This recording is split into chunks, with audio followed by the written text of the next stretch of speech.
दोस्तों, आज मैं आपके लिए लेके आया हूँ हिंदी सिनेमा की महान अदाकारा की बॉलीवुड से जुड़ी हुई एक छोटी सी झलक। बहुत ही मासूम चेहरा दिखने वाली एक्टर्स ने कोई अफेयर ने कोई लफड़ा, 51 साल से एक ही शख्स से कर रही थी प्यार। देख जल भुन जाती थी हेमा मालिनी, रेखा और मौसमी चटर्जी। कई ऐसे बॉलीवुड स्टार्स हैं जिन्होंने एक से ज़्यादा बार प्यार किया और उनका नतीजा ये हुआ कि उनका बसा बसाया घर उजड़ गया। इसके अलावा कई ऐसी हस्तियां हैं जिनके शादी के बाद भी अफेयर रहा, वे पति पत्नी से भी चोरी छिपे इश्क फरमाते रहे। लेकिन फिल्म इंडस्ट्री में एक ऐसी इकलौती सुपरहिट एक्ट्रेस हैं जो 51 साल से एक ही शख्स से प्यार कर रही हैं। बॉलीवुड में एक ऐसी खूबसूरत एक्ट्रेस हैं जिनके पति ने उसे कई बार धोखा दिया। उसकी लाइफ में कई बार ऐसे भयानक पल आए कि लोगों को लगा उसकी शादी टूट जाएगी, लेकिन ऐसा नहीं हुआ। आज वे बॉलीवुड की सबसे खूबसूरत माँ, वाइफ और सास बनकर दर्शकों के दिलों पर राज करती हैं। गजब बात यह है कि जब उस अदाकारा का कैरियर अपने चरम पर था, तब उस एक्ट्रेस के आगे सुपरहिट एक्ट्रेस हेमा मालिनी, श्रीदेवी, मौसमी चटर्जी और रेखा बेहद मामूली लगती थी। ये सभी उस अदाकारा को कभी पसंद नहीं किया करती थी।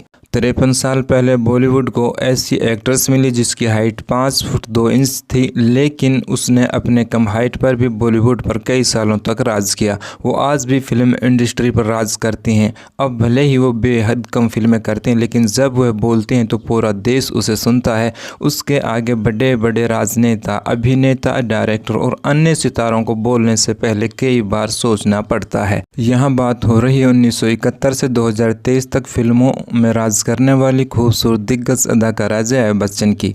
जया बच्चन को अगर बॉलीवुड की सती कहा जाए तो कुछ गलत नहीं होगा, क्योंकि उन्होंने वाकई में बेहद संघर्ष के बाद अपने पति अमिताभ बच्चन को मौत के मुंह से बचा कर लाई थी। इतना ही नहीं, बोफोर्स और पनामा घोटाले में अमिताभ बच्चन का नाम आने के बाद जब पूरा देश उन्हें चोर घोषित कर रहा था, तब भी जया बच्चन उनके साथ रहकर उनका साथ दिया और भरोसा जताया कि वो ऐसे नहीं हैं। जया बच्चन ने उस मुश्किल समय में भी काफ़ी धैर्य और विश्वास के साथ काम किया। जब साल 1976 में उनके पति अमिताभ बच्चन का नाम रेखा संग जोड़ा गया। कहा जाता है कि रेखा अमिताभ बच्चन की खबरें फिल्म दो अनजाने के सेट से शुरू हुई थी, जो साल 1976 में रिलीज हुई थी। जबकि उन दिनों अमिताभ बच्चन एक बच्चे के पिता बन चुके थे और जया के साथ अपने दूसरे बच्चे का स्वागत करने वाले थे। ऐसे में भला कौन सी नारी होगी जो अपने सामने अपने पति को किसी औरत संग बर्दाश्त कर सकती है। लेकिन कहा जाता है ऐसे मुश्किल हालात में जया बच्चन ने काफ़ी हिम्मत दिखाई। उन्होंने अपने पति के शुरुआती दिनों के अफेयर को इग्नोर किया और जब अमिताभ रेखा का प्यार जोर पकड़ने लगा तो जया ने सामने आकर इस लव स्टोरी को हमेशा के लिए ख़त्म कर दिया और उन्होंने सीधे सीधे रेखा को अमिताभ बच्चन से दूर रहने तक की वार्निंग दे डाली थी। बॉलीवुड में जया काफ़ी प्रतिभावान वाली छवि रखती हैं। वे काफ़ी होनहार और बेबाक एक्टर्स मानी जाती हैं। उनका नाम अमिताभ बच्चन के अलावा और किसी के संग नहीं जोड़ा गया। उन्होंने अमिताभ बच्चन के अलावा किसी को पसंद नहीं किया। जया अमिताभ बच्चन की शादी को 51 साल हो चुके हैं। इनकी शादी 3 जून 1973 में हुई थी। कपल ने अपने पहले बच्चे के रूप में बेटी श्वेता का साल 1974 को स्वागत किया था, जबकि अभिषेक बच्चन का जन्म साल 1976 में हुआ था। जया के कैरियर की बात करें तो उन्होंने अपने कैरियर की शुरुआत 53 साल पहले साल 1971 में धर्मेंद्र के साथ फिल्म गुड्डी से किया था। इस फिल्म के बाद मिली, शोले, अभिमान, चुपके चुपके, जंजीर, अनामिका, बावर्ची, पिया का घर, कोशिश, कभी खुशी कभी गम, कल हो ना हो आदि फिल्मों में काम कर दर्शकों का दिल जीत लिया था। 70 के दशक में जया बच्चन बॉलीवुड की बेहद डिमांडिंग एक्टर्स थी। उनकी कामयाबी के आगे हेमा मालिनी, मौसमी चटर्जी और श्रीदेवी जैसी खूबसूरत एक्टर्स फेल थी।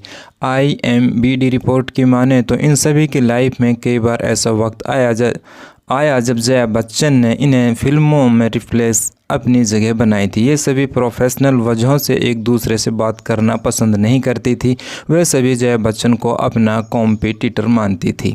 हेमा मालिनी को लेकर कहा जाता है कि वह हेमा ही थी जो रेखा अमिताभ बच्चन का पेचअप करना चाहती थी।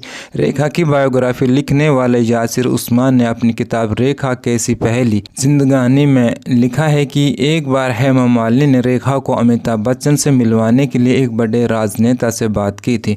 तो दोस्तों, ये थी हिंदी सिनेमा की मशहूर अदाकारा जया बच्चन की बॉलीवुड से जुड़ी हुई एक छोटी सी झलक आप दोस्तों को कैसी लगी कमेंट्स में ज़रूर बताना। अगर आप दोस्तों ने अभी मेरा चैनल सब्सक्राइब नहीं किया है तो प्लीज़ मेरे चैनल को सब्सक्राइब कर लें और बेल का आइकन भी प्रेस कर लें ताकि हमारी तरफ से आने वाले इसी तरह के वीडियोज़ की नोटिफिकेशन आपको मिलते रहें।